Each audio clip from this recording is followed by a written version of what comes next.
నిన్న వీడియోలో బట్టలు డై చేయించుకున్నాను అని చెప్పినప్పుడు అదెలా డై చేయించుకుంటారు, ఒకవేళ మళ్ళీ వాష్ చేస్తే కలర్ వెళ్ళిపోతుందా అని చాలామంది అడుగున్నారు. ఫస్ట్ అసలు ఎలా డై చేస్తారో చూపించేస్తాను. ఇక్కడ నార్మల్గా వేడి నీళ్ళు పెడతాం కదా స్టవ్ మీద, అలా అయితే పెట్టేశారు. నేను రెడ్ కావాలని అడిగాను అనమాట.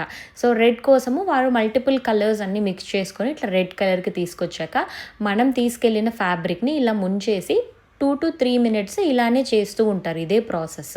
చాలామందికి డౌట్ ఏంటంటే, అయితే మీరు ఫ్యాబ్రిక్ డై చేయించుకుంటారు కదా, ఇప్పుడు దాని మీద ఉన్న వర్క్ అవ్వచ్చు, జర్దోజీ వర్క్, పోల్ వర్క్ ఏదన్నా కానీ అదంతా కూడా పాడైపోతుంది కదా, దానికి కూడా కలర్ అంటుకుంటుందా అని అడిగారు.